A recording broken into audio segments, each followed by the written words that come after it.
シェア畑ひもんや3丁目菜園アドバイザーの西川です。今日はこれから栽培する冬野菜で相性が悪い野菜を紹介していきます。よくウェブサイトなどでコンパニオンプランツということで相性のいい野菜を紹介されています。例えばレタスとかキャベツを混植するとお互いに虫の忌避をして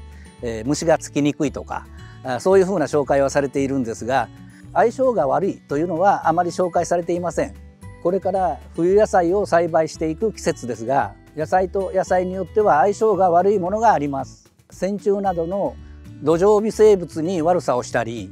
野菜同士がストレスを感じることで成長が悪くなったり、悪影響が出たりする可能性があります。必ず発生するわけではないですが、注意することに越したことはありません。今日はその相性の悪い野菜、特に注意の必要な野菜の組み合わせについてご紹介したいと思います。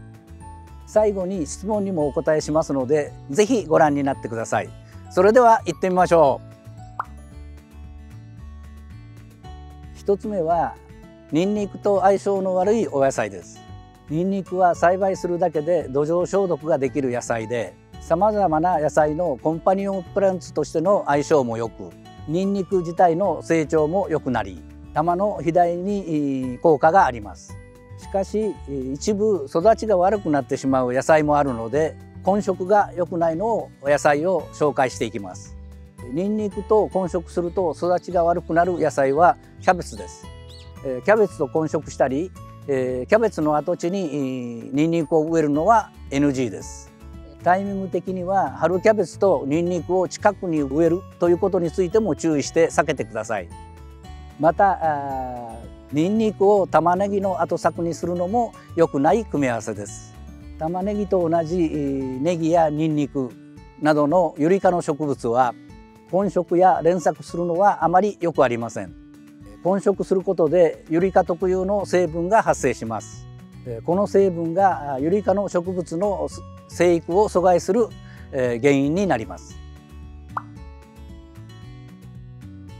混植すると良くない野菜の代表は玉ねぎとマメ科の植物です。マメ科はエンドウやそら豆などのお野菜ですが、根に根粒菌という菌を共生させる性質があります。この根粒菌はマメ科の植物の根に共生させていただく代わりに植物に窒素分を供給していきます。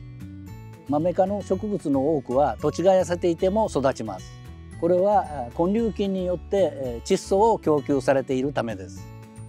玉ねぎとマメ科の植物を一緒に植えると玉ねぎの成分が根粒菌を遠ざけてしまうと言われています。そのためマメ科の生育が悪くなるので混植は避けた方がいいでしょう。プランター栽培などで土が区切られている場合はいいですが、混植でなくても近くで育っていると影響が出る場合があります。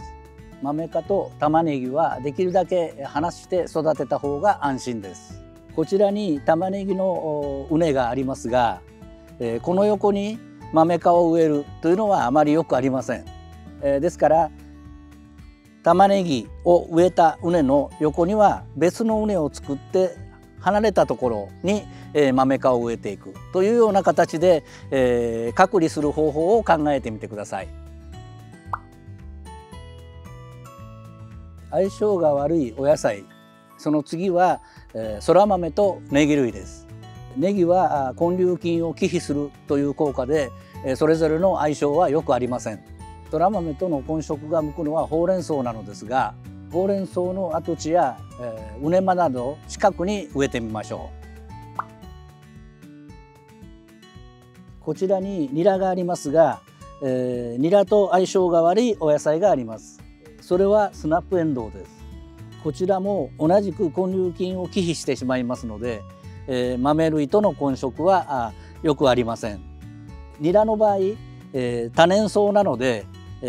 収穫が終わった後そこにニラの株が残っているということを忘れて、すぐ近くに豆類を育てるというようなことがあるかもしれませんが、ニラの成分が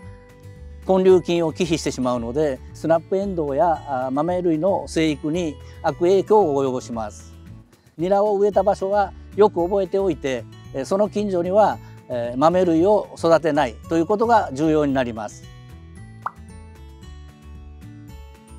もう一つ相性が悪い野菜の組み合わせを簡単にご紹介します。それはじゃがいもとキャベツです。キャベツのアレロパシー多管作業によりじゃがいもの生育が悪くなり収量が減ってしまいます。続いては大根と長ネギです。これはネギが出す成分を大根が嫌って大根が曲がったり二股になったりします。続いてはレタスとニラです。これはレタスの生育が悪くなると言われています。このようにお野菜の種類によっては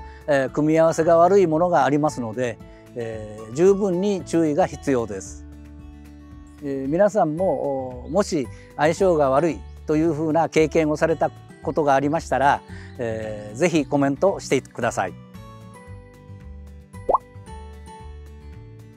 それでは質問コーナーです。こちらのニラの動画にいただいたコメントです。スーパー等で売られているニラは根が切られているので再生は無理でしょうかという、ご質問です。そうですね、当然のことながら根がないと再生は難しいです。例えば大根や人参などの根菜であれば胚の部分が残っていれば葉は再生してきます。しかしネギやニラ等は根が残っていないと再生しませんので、根のないニラを購入された場合は再生はできないと思っていてください。今日はこれから栽培する冬野菜で相性が悪い野菜の組み合わせを紹介しました。この動画が面白かった方はチャンネル登録と高評価をお願いします。シェア畑ひもんや3丁目菜園アドバイザーの西川がお伝えしました。それではまた。家庭菜園ライフ